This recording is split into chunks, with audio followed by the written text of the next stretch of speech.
आप उस रचना की पूरी साक्षी रही हैं, कैसे वो रचना हुई है, और आप लोग आशीर्वाद दीजिएगा अपना। मैं 4 पंक्तियां दादा, ये हेमंत जो है उत्तर प्रदेश के बाहर से आया हुआ है मेरा दोस्त, तो मैं उसके अभिनंदन में, और ये सारे कवि विधायक जी, ये जितने भी कवि हैं सब राष्ट्रीय स्तर के कवि हैं, और हमारे विधायक जी 2 बार से विधायक रहे हैं, तो निश्चित रूप से मैं कह सकता हूं कि उत्तर प्रदेश सरकार के अभिन्न अंग हैं। तो हेमंत पांडे गोंदिया के, हेमंत ईमानदार गोंदिया से आया हुआ है, तो मैं उत्तर प्रदेश की धरती पर 4 पंक्तियों से अभिनंदन करके अपने दोस्त का वो गीत पढ़ देता हूँ जल्दी से। बड़े नए मिजाज का गीत है ये, नौजवान साथी खूब मजा लेना उसमें, बहुत गजब का गीत है। विधायक जी आपका भी मैं विशेष इस पे ध्यान चाहूंगा, क्योंकि साल भर बाद ये किसी न किसी वेब सीरीज में आएगा, अभी उसका प्रोमो है। अरे आदिकाल से आज तलक हम केवल दिए उजाले हैं, आदिकाल से आज तलक हम केवल दिए उजाले हैं, राम कृष्ण के वंशज हैं और शेर के बच्चे पाले हैं, सीना तान के सच कहते हैं इतने हिम्मत वाले हैं, सूरज से भी होड़ लगाते हम इतने मत वाले हैं, अनुशासन है पूरे परिवेश में, स्वागत है उत्तर प्रदेश में, स्वागत है उत्तर प्रदेश में। अब आगे की पंक्ति आप लोगों के लिए है। गांव गांव में मिल जाएगी रंगबाजों की टोली, गांव गांव में से जल्दी से आ जाता हूँ। आदिकाल से आज तलक हम केवल दिए उजाले हैं, राम कृष्ण के वंशज हैं और शेर के बच्चे पाले हैं, सीना तान के सच कहते हैं इतने हिम्मत वाले हैं, सूरज से भी होड़ लगाते हम इतने मत वाले हैं, अनुशासन है पूरे परिवेश में, स्वागत है उत्तर प्रदेश में, स्वागत है उत्तर प्रदेश में। गांव गांव में मिल जाएगी रंगबाजों की टोली, मर्यादा पे आ जाए तो चल जाती है गोली, थोड़े से अक्खर हैं लेकिन बड़ी ही प्यारी बोली, बच्चे बूढ़े नौजवान रहते जैसे हम जोली, बिनती भी हम करते आदेश में, स्वागत है उत्तर प्रदेश में। बहुत अच्छे, बहुत अच्छे। स्वागत है उत्तर प्रदेश में, स्वागत है। राजनीति का रा भी होता शुरू यहीं से भैया, देश में सबसे ज्यादा प्रधानमंत्री उत्तर प्रदेश दिया है, राजनीति का रा भी होता शुरू यहीं से भैया, रामलला के हाथों सबकी यहाँ पे चलती नैया, बच्चा बच्चा राम यहाँ का बेटी सीता मैया, भारत की गौरव गाथा के सबसे बड़े गवैया, गिनती अपनी होती विशेष में, स्वागत है उत्तर प्रदेश में, स्वागत है उत्तर प्रदेश में। दादा 80 के स्पीड में मात्र 4 मिनट में कविता समाप्त करता हूँ। रमेश भाई, कि विध्वंस तांत्रिक यज्ञ हुआ, अमरत्व स्वप्न सा टूट गया, सौमित्र और काका पर अपने वह बिजली सा टूट गया, यमास्त्र बचाकर रखा था वह जिसको मार गिराने को, वह खुद सम्मुख ऐसे आया जो काल कहा हो जाने को, शायद उसको मालूम था है शेषावतार आगे उसके, यमराज उसे क्या छू लेगा नारायण हो रक्षक जिसके, यमराज उसे क्या छू लेगा नारायण हो रक्षक जिसके, तो निष्फल होता यम अस्त्र देख घननाथ अचंभित हो बैठा। मनोज भाई मेरे रामलीला में मेघनाथ का पाठ करते हैं, इसलिए उनके भीतर अतिरिक्त ऊर्जा आ जाती है। तो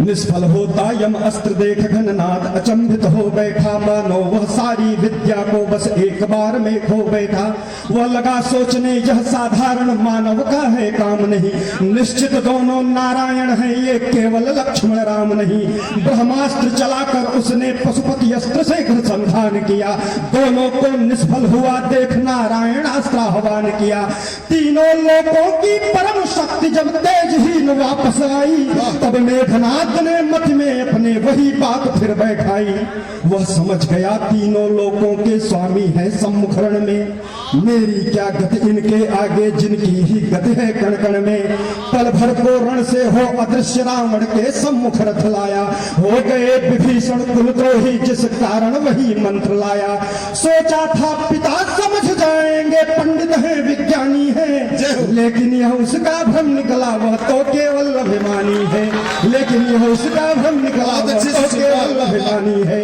अब रावण बोलता है कि बोला वीरोचित बात करो, नारी की तरह नहीं बोलो, राक्षस कुल के पौरुष में तुम ना हक्कायरता मत घोलो। जंगल के दो छोकरे तुम्हें नारायण लगने लगे आज, कहते हो इनके चरणों में नतमस्तक हो लंकाधिराज। धिक्कार तुम्हें मेघनाथ, लानत है तेरे होने पर, मरकर आते तो खुश होता मैं आज तुम्हारे खोने पर। वाह वाह वाह वाह, तुम पीठ दिखाकर बहुत भाग अच्छा। चले, बहुत तुम पीठ दिखाकर भाग चले, लज्जा भी तुम्हें नहीं आई। लंका अब तुम पर थूकेगी, मन में यह बात नहीं आई। तब क्रोधवंत हो इंद्रजीत गर्जन इतना गंभीर किया, मानो जंगल के सन्नाटे को सिंहनाद ने चीर दिया। फिर क्षमा मांग कर वह बोला, रण मेरा हुआ समाप्त नहीं, क्या बात? कोई मुझको कायर बोले यह बात मुझे बर्दाश्त नहीं। बहुत अच्छा। कोई मुझको कायर बोले यह बात मुझे बर्दाश्त नहीं। मैं तो यह कहने आया था, अब भी है समय दंभ त्यागो, रोको यह महासमर राजन, भ्रम की निद्रा से अब जागो। दादा आप तब तक गलत नहीं है जब तक आपका बेटा आपको गलत न कह दे, और बेटा गलत कह दिया तो फिर आप पूरी दुनिया का प्रमाण पत्र लेकर घूमो, चरम तक बात पहुंच जाती है। आप सही नहीं हो सकते। बहुत अच्छे, वाह वाह वाह। मैं तो यह कहने आया था, अब भी है समय दंभ त्यागो, रोको यह महासमर राजन, भ्रम की निद्रा से अब जागो। इतना सुनते ही महामूर्ख उल्टा उस पर ही भड़क गया, मानो अनिष्ट के आगम पर वामांग जोर से भड़क गया। फिर लगा प्रलाप वही करने, इसको मारा उसको मारा, हरदम की भांति लगा कहने पूरी सेना को नकारा।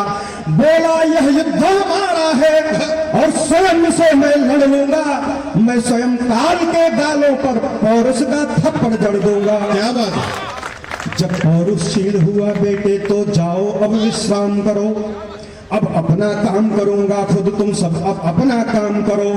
तब बोला मेघनाद, वीरों के जीवन में विश्राम कहाँ, दो आज्ञा मैं प्रस्थान करूं, है काल हमारा खड़ा जहां। मुझको चिंता थी लंका की, इसलिए यहाँ मैं आया था, जो मार्ग लगा मुझको उत्तम बस वही बताने आया था। अब पूरे सदन का आशीर्वाद चाहिए मुझे जी स्वागत स्वागत। कि दे दो अब अंतिम बार विदा, दे दो अब अंतिम बार विदा, दे दो अब अंतिम बार विदा। पीछे से जब तक ताली नहीं आएगी मैं बंद नहीं करूंगा। दे दो अब अंतिम बार विदा, दे दो अब अंतिम बार विदा, दे दो अब अंतिम बार विदा। मुझको फिर रण में जाना है, नारायण खुद लेने आए हैं, अवसर नहीं गंवाना है। ये राम जी की महिमा है, पूरी जिंदगी लंका में रहा, बहुत अच्छे, वाह, वाह। अंतिम समय में मति बदल गई राम को देखते ही। कि दे दो अब अंतिम बार विदा, मुझको फिर रण में जाना है, नारायण खुद लेने आए हैं, अवसर नहीं गंवाना है। मेरे सम्मुख नारायण को रणचंडी अगर उतारी है, जो उनके हाथों मरने पर भी निश्चित जीत हमारी है।